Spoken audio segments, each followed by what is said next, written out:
Hey everyone, welcome back. For anyone aiming for the UPSC exams, keeping up with government policies is crucial, especially when it comes to Indian agriculture. It's a huge part of the syllabus, and today we're going to deep dive into one particular decision that's been making headlines. Yeah, the government just extended a special subsidy on DAP fertilizer, and it's a pretty big deal. It definitely seems like a policy with some serious weight behind it. So let's unpack it together, starting with the basics. The cabinet's decision to extend this subsidy, it's for another year, starting January 1, 2025, and the amount, well, it's not insignificant, 3,500 rupees per ton. And here's the kicker. This is on top of an existing subsidy. Exactly. We're talking about the nutrient-based subsidy, or NBS. Think of it this way. It's all about promoting balanced fertilization. The government links the subsidy to the nutrient content, encouraging farmers to use a good mix. It's a win-win, better soil health, improved yields, and of course, a major boost to India's food security. It's something every UPSC aspirant should know inside and out. So it sounds like DIP is kind of a VIP in the fertilizer world. I mean, it's getting this special treatment. There must be something special about it, right? Absolutely. DAP, or diammonium phosphate, is like a superfood for plants. It provides that essential dose of nitrogen and phosphorus. It's the most popular phosphorus fertilizer globally. But here's where things get really interesting. The government is heavily subsidizing DAP, but they've also frozen its maximum retail price, or MRP. Now, hold on a second. That seems a bit contradictory, subsidizing on one hand, controlling prices on the other. What's the rationale behind that? Think about it from a farmer's perspective. They might need to buy hundreds of bags of DAP, each costing 350 rupees. That's a huge expense. The government wants to keep fertilizers affordable, especially with the rupee's value weakening against the dollar, making imports more expensive. So it's a balancing act, trying to support both farmers and manage the global market pressures. But just how much has the import cost of DIP actually gone up? Can you give us some hard numbers? Yeah. UPSC aspirants love their data. Sure, let's crunch some numbers. Just 3 months ago, the import cost for DAP was around 52,960 rupees per ton.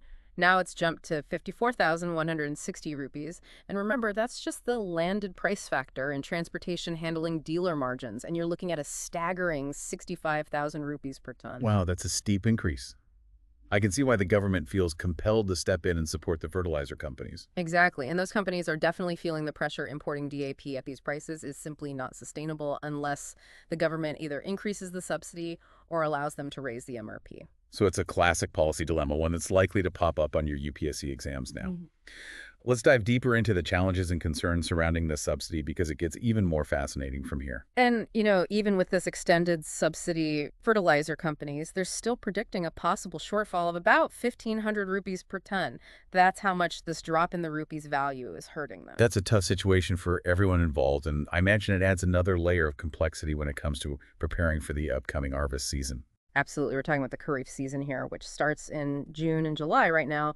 Stock levels of DLP and other complex fertilizers are actually lower than they were at this time last year. If we don't see enough imports soon, there could be a real shortage of fertilizers when farmers need them the most. So time is definitely a factor here. hmm The government has to walk this tightrope between keeping fertilizer affordable for farmers and making sure the industry can actually operate. What strategies are they using to tackle this challenge?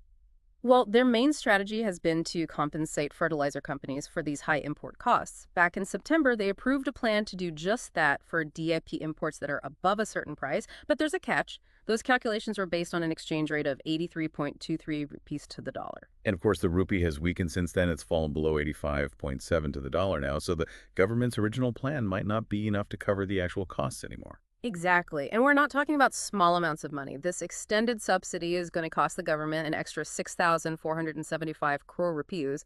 That's a significant portion of the budget. Wow, that's a huge financial commitment. So what are the options here? Could the government just allow fertilizer companies to increase the MRP? It's certainly a possibility, and politically now might actually be a good time to do it. Most of the major agricultural states don't have elections coming up anytime soon, and the current DAP consumption season is over. That's a good point. There might be less political resistance compared to, say, a few months down the line, but it's still a tough decision. The government needs to balance the needs of farmers, the industry, and the overall budget. It's a real-world balancing act with impacts that go far beyond just the fields. You're absolutely right. This isn't just about economics. It's about livelihoods, food security, and the future of Indian agriculture. And it Yeah. raises a very important question. What's that? How can India become more self-sufficient in fertilizer production? Now, that's a big question and one that probably deserves its own deep dive. Yeah, it's a big question. India imports such a huge amount of its fertilizers, it leaves us vulnerable to global price fluctuations and those ever-changing currency rates. Not exactly a recipe for stability, is it? Not at all. It's like trying to build something on shaky ground. If we want a strong foundation for Indian agriculture, we really need to explore some other options, solutions that give us more control over our fertilizer supply. So what are we talking about here? What are some of those alternative solutions? Well, biofertilizers are one promising area, using naturally occurring microorganisms to improve soil fertility. It's a much more sustainable approach compared to just relying on those synthetic fertilizers. So it's kind of like giving our soil a boost of good bacteria probiotics for the planet. But what about organic farming methods? Could those help reduce our reliance on imports? Absolutely. Organic farming focuses on building soil health naturally.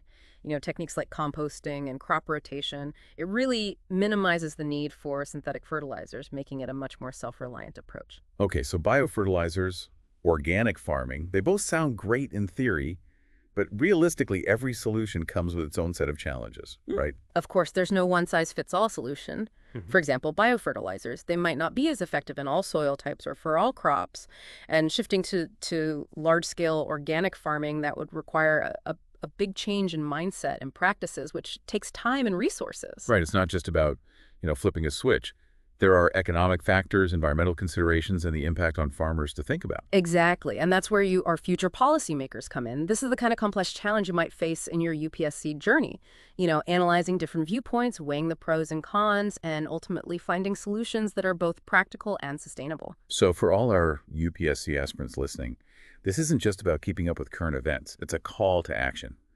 Dive deeper into this topic. Research the benefits and drawbacks of reducing our dependence on imported fertilizers.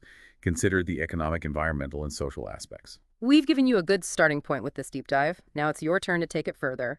Explore those alternatives, think critically, and be ready to tackle these complex issues head on. And that's all the time we have for today. But remember, the learning doesn't stop here. If you enjoyed this deep dive, please hit that like button and subscribe to our channel for more explorations into the world of policy and governance. Until next time, keep those brains buzzing and happy studying.